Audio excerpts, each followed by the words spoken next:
नमस्कार दोस्तों, आपके अपने यूट्यूब चैनल बिना कुल्लस व्लॉग में आपका हार्दिक स्वागत है। और हम आज से पहले क्वेश्चन की शुरुआत करने जा रहे हैं। पहला क्वेश्चन है, अम्ल वह पदार्थ होता है। अम्ल क्या होता है? वह पदार्थ होता है जो, तो हमें ऑप्शन से छांटना है क्या होता है। तो पहले पता होना चाहिए अम्ल क्या होते हैं। H प्लस आयन का त्याग करते हैं। H प्लस आयन को क्या बोला जाता है? प्रोटॉन। अर्थात प्रोटॉन का दान करते हैं। प्रोटॉन का दान करते हैं, तो हमारा ऑप्शन क्या हो जाएगा? सी। क्या हो जाएगा? Option C. अगले क्वेश्चन की बात करें, क्वेश्चन नंबर 2। और क्वेश्चन नंबर 2 कह रहा है कि भस्म वह पदार्थ होता है। पहले भस्म को समझो। भस्म क्या होते हैं? भस्म पहले मूल रूप से भस्म से निकल के आते हैं कौन? क्षार। कौन निकल के आते हैं? क्षार। और क्षार क्या होते हैं? जो जल में घुलनशील भस्म होते हैं उन्हें क्या बोला जाता है? क्षार बोला जाता है। और सारे भस्म क्या होते हैं? सारे क्षार तो क्या होते हैं? भस्म होते हैं। क्या सारे क्षार तो क्या होते हैं? भस्म। परंतु सारे भस्म क्षार नहीं होते। एक चीज याद रखना है, क्या सारे सार तो क्या होते हैं? भस्म होते हैं, परंतु सभी भस्म क्या क्षार नहीं होते। इतनी चीज क्लियर हो गई। फिर हम इस क्वेश्चन नंबर 2 का आंसर देख लेते हैं। ये क्या करते हैं? प्रोटॉन को ग्रहण करते हैं। अब क्वेश्चन नंबर बात करें 3 की। क्वेश्चन नंबर 3 क्या कह रहा है? अम्ल और भस्म अभिक्रिया करके, अम्ल और भस्म अभिक्रिया करके बनाते हैं। तो देखो दोस्तों, इसको समझने के लिए एक चीज समझो पहले। अम्ल और क्षार, क्या अम्ल और क्षार जब आपस में अभिक्रिया करते हैं तो किसका निर्माण होता है? जल। किसका निर्माण होता है? जल प्लस लवण का। जल प्लस लवण का। तो दो चीज बनी। और इस अभिक्रिया को क्या बोला जाता है? उदासीनीकरण अभिक्रिया। क्या बोला जाता है? इसे उदासीनीकरण अभिक्रिया बोला जाता है। तो दोनों क्वेश्चन के आपका आंसर क्लियर हो जाएंगे। पहला क्वेश्चन है, अम्ल और भस्म आपस में अभिक्रिया करके बनाते हैं लवण बनाते हैं, और इसके साथ दोस्तों क्या बनाते हैं? जल बनाते हैं। पर जल तो ऑप्शन में नहीं है, तो हम ऑप्शन कौन सा कर देंगे? बी। अगले क्वेश्चन की बात करें, अगला क्वेश्चन है क्वेश्चन नंबर 4। उदासीनीकरण अभिक्रिया में क्या बनता है? अम्ल और जल। क्या बनता है? सॉरी, अम्ल और जल। किस क्यों नहीं बनता? अम्ल और जल नहीं बनता, इसमें लवण और जल बनता है। क्या बनता है? लवण और जल। अभी जस्ट बताया ना थोड़ी देर पहले, लवण और जल बनता है। इसके अगली क्वेश्चन की बात करें, क्वेश्चन नंबर 5 की। क्वेश्चन नंबर 5 की, अम्ल और भस्म के परीक्षण के लिए किसका प्रयोग किया जाता है? लिटमस पत्र का प्रयोग किया जाता है। अगले क्वेश्चन की बात करें, क्वेश्चन नंबर 6 की, नीले लिटमस को लाल में परिवर्तित कर दे, तो इसके लिए एक ट्रिक याद रखनी है, अनील। क्या याद रखोगे? अनील। अनील। क्या याद रखोगे? अनील। तो अम्ल क्या करता है? नीले लिटमस पत्र को लाल में परिवर्तित कर देता है। क्या याद रखोगे कि अम्ल नीले लिटमस पत्र को लाल में परिवर्तित कर देता है। तो हमारा ऑप्शन क्या हो जाएगा? ऑप्शन हो जाएगा ए। अगले क्वेश्चन की बात करें, क्वेश्चन नंबर 7। अगला क्वेश्चन है क्वेश्चन नंबर 7। तो लाल लिटमस को नीला कर देता है, तो आपको याद रखना है क्या? क्षार। क्या करना है? क्षार। क्षार क्या होता है? क्षार से याद रखनी है छालनी। क्या याद रखोगे? छालनी। क्या याद रखोगे दोस्तों? छालनी। छालनी क्या होती है? भस्म। क्षार क्या होते हैं? भस्म होते हैं। ये क्या करते हैं? लाल लिटमस को नीले में परिवर्तित कर देते हैं। ठीक है, तो हमारा ऑप्शन क्या हो जाएगा? बी। ऑप्शन नंबर, हम बात करते हैं ऑप्शन नंबर 8 की, क्वेश्चन नंबर 8 की। अब देखो क्वेश्चन नंबर 8 में क्या दे रखा है? जल में घुलनशील भस्म को क्या कहा जाता है? क्षार कहा जाता है। और क्वेश्चन नंबर 9 की बात करें, क्षार धातुओं जैसी चिकनाई होती है, क्योंकि इनका स्पर्श किस तरह प्रतीत होता है? साबुन की तरह। कैसे प्रतीत होता है? साबुन की तरह प्रतीत होता है। तो एक तो ऑप्शन कौन सा? ये ऑप्शन सी है। और ये क्या करते हैं? क्षार लाल लिटमस को नीला कर देते हैं, क्योंकि छालनी से याद रखोगे, इसे याद रखोगे छालनी से। छालनी से क्या? क्षार लाल लिटमस को किस में बदलते हैं? लाल लिटमस को किस में बदलते हैं? नीले में। किस में बदलते हैं? नीले में। और क्यों ऑप्शन नंबर 3 की बात करें, तो क्षार क्या होते हैं? थोड़ी देर पहले बताया कि सभी क्षार क्या होते हैं? भस्म होते हैं, परंतु सभी भस्म क्षार नहीं होते। ये भी ऑप्शन सही है, ये भी सही, ये भी सही, ये भी सही। तो हमारा ऑप्शन क्या हो जाएगा? डी। क्या हो जाएगा? डी।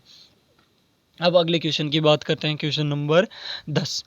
अब देखो दोस्तों, क्वेश्चन नंबर 10 में क्या दे रखा है? सभी अम्ल जल में घुलकर क्या प्रदान करते हैं? H plus ion. क्या देते हैं? H plus ion. Question number 11 की बात करें, कौन से क्वेश्चन नंबर 11 की, भस्मों का स्वाद कैसे होता है। देखो दोस्तों, अगर भस्मों का स्वाद आपके पास आता है तो मूल रूप से भस्म होते हैं कड़वे। कैसे होते हैं? कड़वे। कैसे होते हैं? कड़वे होते हैं। परंतु अगर कड़वे ऑप्शन में नहीं हो तो इसका दूसरा ऑप्शन होता है तीखा। तीखा कैसा हो? तीखा कौन होता है? खारा। खारे को ही क्या बोलते हैं? तीखा। क्या बोलते हैं? खारे को ही तीखा। जबकि अम्ल क्या होते हैं? स्वाद में खट्टे होते हैं। ठीक है। अब क्वेश्चन नंबर 12 की बात करें, भस्मों के जलीय घोल में कौन सा आयन होता है। भस्मों के जलीय घोल में OH माइनस आयन होता है, अर्थात भस्म जलीय घोल में OH माइनस आयन का त्याग करते हैं। अगले क्वेश्चन की बात करें कि सभी लवण क्या होते हैं? उदासीन होते हैं और इनका pH कितना होता है? 7 होता है। कितना होता है दोस्तों? 7 होता है। अब बात करें क्वेश्चन नंबर 14 की। क्वेश्चन नंबर 14 की। क्वेश्चन नंबर 14 क्या है? क्वेश्चन नंबर 14 में दे रखा है दोस्तों, क्वेश्चन नंबर 14 में दे रखा है कि पीएच स्केल का निर्धारण किसने किया? सोरेनसन ने किया। किसने किया? सोरेनसन ने किया। और कब किया? 1909 में किया। कब किया रे? 1909 में किया। याद रखना है, पीएच स्केल का निर्धारण कब किया? 1909 में। किसने किया? सोरेनसन ने किया। और जल, शुद्ध जल का हाइड्रोजन आयन सांद्रण का मान कितना होता है? 26 का पीएच मान कितना होता है शुद्ध जल का? 7। तो उससे बनता है ये H प्लस आयन की पूछे तो 10 की पावर माइनस 7 हो जाएगा। अगले क्वेश्चन को देखना है दोस्तों। अगला क्वेश्चन है क्वेश्चन नंबर 16। कौन सा? Question number 16। अम्लीय घोल का पीएच मान क्या होता है? देखो दोस्तों, तीनों का क्लियर हो जाएगा आपको। आपको देखना है पहले वो 0 से 14 के मध्य तक क्या होता है? 0 से 14 के मध्य तक पीएच स्केल होता है। पीएच स्केल कहाँ से कहाँ तक होता है? 0 से 14 के मध्य। और 7 पे क्या होता है? उदासीन। क्या होता है? उदासीन। उदासीन बिंदु की बात करें तो 7। कितना? 7। 7 पे क्या होता है? उदासीन। और 0 से 7 के मध्य जिनका पीएच होगा वो क्या होंगे? अम्लीय होंगे। क्या होंगे? अम्लीय होंगे। वो होंगे अम्लीय। और ये क्या होंगे? 7 से 14 के मध्य क्षारीय होंगे। क्या होंगे? क्षारीय होंगे। और इसके साथ एक चीज़ और क्लियर करनी है, 0 से 14 ये तो क्या है? PH scale. बीच में क्या है अपना? 7। अगर मैं इधर से 7 से 0 की तरफ जाऊंगा तो अम्लीयता बढ़ेगी। अम्लीयता बढ़ेगी। अम्लीयता क्या हो जाएगी? बढ़ जाएगी। और इधर से इधर जाने पर क्षारीयता बढ़ेगी। तो देखो दोस्तों, हमारे 16, 17 और 18 नंबर के क्वेश्चन का आंसर क्या होगा? अब बताओ। देखो, अम्लीय घोल का पीएच कितना होता है? 7 से कम। और क्षारीय घोल का 7 से अधिक। उदासीन का बिल्कुल 7 के बराबर। उदासीन घोल का पीएच कितना होता है? 7 के बराबर। अगले क्वेश्चन पर चलते हैं। Question number 19। सभी अम्ल धातुओं के साथ क्रिया करके कौन सी गैस देते हैं? Hydrogen gas. कौन सी देते हैं? Hydrogen gas. रक्त का पीएच क्या होता है? रक्त का, सामान्य व्यक्ति के रक्त का पीएच मान कितना होता है? 7.4 होता है दोस्तों। कितना होता है? 7.4। और इस रक्त की प्रकृति पूछे तो अल्प क्षारीय। कैसी होती है दोस्तों? अल्प क्षारीय। कैसी होती है? अल्प क्षारीय। आपसे पूछा जाए, क्या पूछा जाए कि रक्त की प्रकृति कैसी होती है, तो क्या बताओगे? अल्प क्षारीय। पीएच मान कितना होता है? 7.4 होता है। चलिए दोस्तों, अब हम एक चीज़ पढ़ने वाले हैं कि अम्ल का नाम और उसमें प्राकृतिक स्रोत। किस प्राकृतिक स्रोत में कौन सा अम्ल पाया जाता है, ये बहुत ही इम्पोर्टेंट है। इनको रट लेना है अच्छे से आपको। देखिए दोस्तों, अच्छे से रट जाने चाहिए सभी को। तो देखो दोस्तों, एसिटिक अम्ल, सिरका में कौन सा अम्ल पाया जाता है? एसिटिक अम्ल। और चींटी के डंक में फॉर्मिक अम्ल, कौन सा? फॉर्मिक अम्ल। चींटी के डंक में कौन सा अम्ल पाया जाता है? फॉर्मिक अम्ल। और साइट्रिक अम्ल, कौन सा? साइट्रिक अम्ल की बात करें तो साइट्रिक अम्ल किस में पाया जाता है? नींबू में, और इसके बाद में फल में, इसके बाद में संतरा, नींबू, फल, इन्हीं में क्या होते हैं? सिट्रिक फलों में क्या पाया जाता है? साइट्रिक अम्ल। और दही में क्या पाया जाता है? लैक्टिक अम्ल। क्या पाया जाता है दही में? लैक्टिक अम्ल। ऑक्जेलिक अम्ल किस में पाया जाता है? पालक में। किस में पाया जाता है? पालक में। एस्कॉर्बिक अम्ल किस में पाया जाता है? आंवला, सिट्रिक फलों में। किस में? आंवला तथा सिट्रिक फलों में। एस्कॉर्बिक अम्ल विटामिन सी का दूसरा नाम भी होता है। टार्ट्रिक अम्ल किस में पाया जाता है? इमली में। इमली में पाया जाता है। और किस में पाया जाता है? कच्चे आम में। किस में? कच्चे आम में। और किस में पाया जाता है? अंगूर में। और किस में पाया जाता है? इमली में। ठीक है दोस्तों, इतना हो गया। और हम बात कर लेते हैं कुछ इंपॉर्टेंट क्षारकों के बारे में। तो देखो दोस्तों, क्षार की बात करें तो कैल्शियम हाइड्रोक्साइड, क्या? Calcium hydroxide.